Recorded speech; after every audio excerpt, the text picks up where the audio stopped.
बुलाया है। 2019 के बाद यहाँ एक बहुत वरिंग पैटर्न इमर्ज हो रहा है। जब भी पीडीपी जब भी यहाँ पीडीपी प्रोटेस्ट करना चाहती है, पीसफुल प्रोटेस्ट कैरी आउट करना चाहती है, वो अगस्त 2019 के डिसीजन, यूनिलैटरल डिसीजन, जब आर्टिकल 370 एब्रोगेट हुआ, या आज जो फलस्तीन में चल रहा है, जो वहां के इतने सारे लोगों को कलेक्टिवली पनिश किया जा रहा है at the hands of Israel, जब भी पीडीपी ने पीसफुली प्रोटेस्ट तक करना चाहा तो उनको ये करने नहीं दिया जाता है।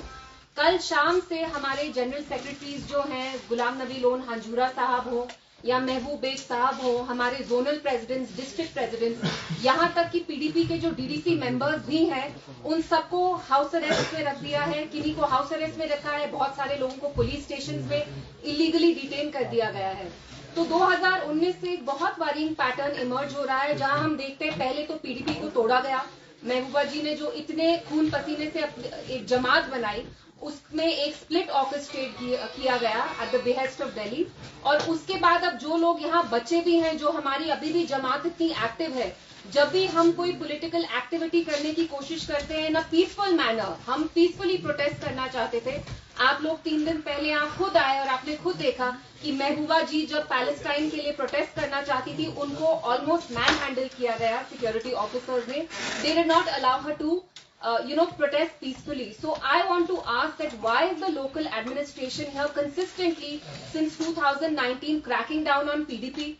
और आप हमें एंटी नेशनल करार, मतलब you denounce us as anti national, जबकि जो हम एक्टिविटीज करना चाहते हैं वो पीसफुल है। आप खुद देख रहे हैं द इंटायर वर्ल्ड, पूरी दुनिया में कैसे millions of people are coming out on the streets, they are coming out to support Palestinian civilians, जिन पे आप देख रहे हैं कितना जुल्म और सितम हो रहा है। उनके ऊपर फॉस्फोरस बॉम्ब्स फेंके जा रहे हैं। 1500 बच्चे पिछले 2 हफ्ते में उनको मारा गया है। They are being slaughtered, entire bloodlines are being wiped, and let's not forget the Indian government's official position is that they have condemned Israel's aggression। जैसे Israel humanitarian international law flout कर रहा है, वहां उनने इलेक्ट्रिसिटी, पानी, medical supplies तक बंद कर दिया है। तो मैं यहाँ की लोकल एडमिनिस्ट्रेशन से पूछना चाहती हूँ कि आप पीडीपी पे सिलेक्टिवली ये क्यों आप बार बार टारगेट कर रहे हैं? पीडीपी के लोगों को ही बंद किया जाता है। इस साल अगस्त 5 पे जब हम प्रोटेस्ट करना चाहते थे against the illegal abrogation of article 370, तो तब भी महबूबा जी, यहाँ तक मुझे भी घर में हाउस अरेस्ट में रखा गया। और कल शाम से हमारे जो भी लीडर्स हैं, वो महबूब बेग साहब हो, गुलाम नबी हांजूरा साहब हो, they've all been placed under house arrest, and जो डीडीसी मेंबर्स हैं, जो इलेक्टेड मेंबर्स भी हैं, उनको भी आपने थाने में इलीगली डिटेन किया है। तो why are we seeing this kind of treatment meted out to PDP? आपको लगता है कि जो यहाँ की बाकी जमातें हैं, उनको शायद आप अपने अंगूठे के अंदर कंट्रोल कर पा रहे हैं।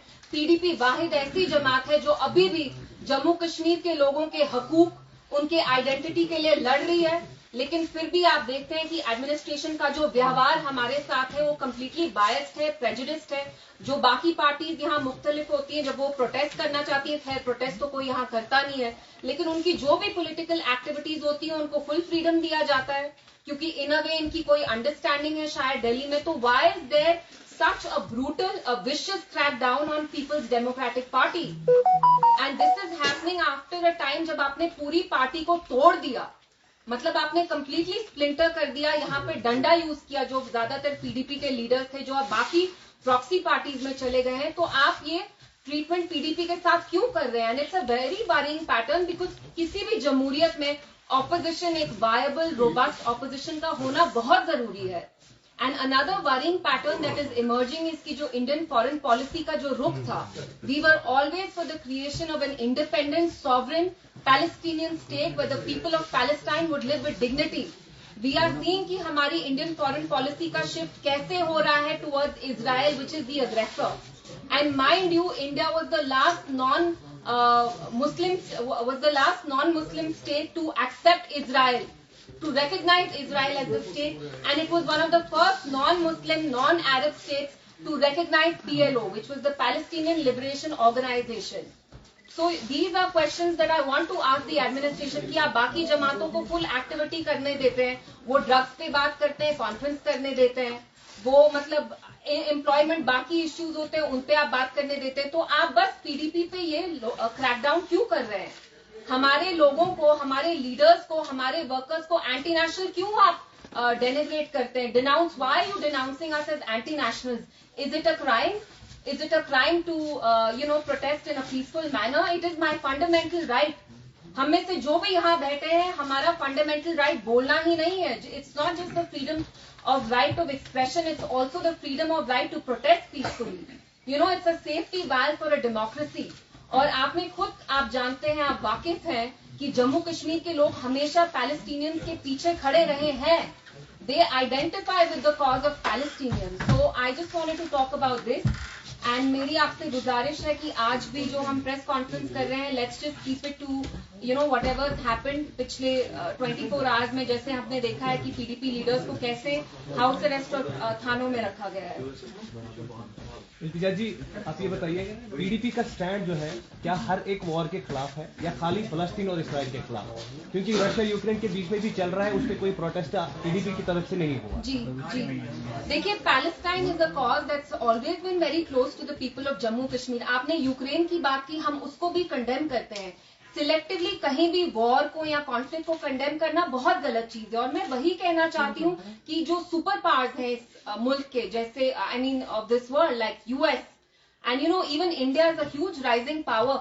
Why does US selectively condemn what's happening in Ukraine? But आप खुद देखिए, फलस्तीन में 1500 से 2000 बच्चे, उन पे फॉस्फोरस बॉम्ब्स गिराए जा रहे हैं. आप पूरे फैमिली लाइन्स को निकाल रहे हैं. सो one should not selectively condemn any conflict or war, because किसी भी वॉर में वो बच्चे हो, औरतें हो, आदमी हो, they suffer a lot.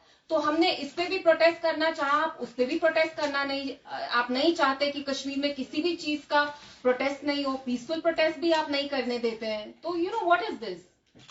At the same time इमदाद भी भेजी जा रही है गाजा हिंदुस्तान की तरफ से, और खासकर आज ही एक बयान सामने आया है कि नरेंद्र मोदी ने उनसे बात भी की है किंग अब्दुल्ला से. तो इससे कैसे देखती हैं आप?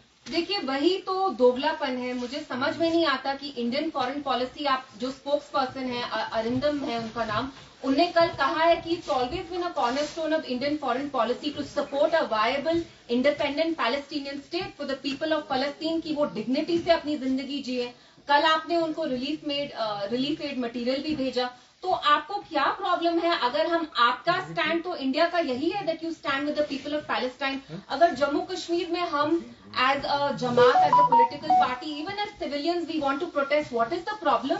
इश्यू क्या है यहाँ पे? आप किसी भी, मतलब हम पे जो जुल्म होता है, हम पे एज इन जम्मू कश्मीर के लोगों पे 2019 पे, उस पे बोलने का हक नहीं है आपको, उस पे बोलने का फ्रीडम नहीं है. अब अगर किसी और कंट्री में लोगों पे इतना ऑपरेशन हो रहा है, हम उसके खिलाफ भी नहीं बात कर सकते हैं. तो you are snatching our fundamental rights. The right to protest peacefully, the right of expression are all fundamental rights. यहाँ कॉन्स्टिट्यूशन. इससे पहले जब भी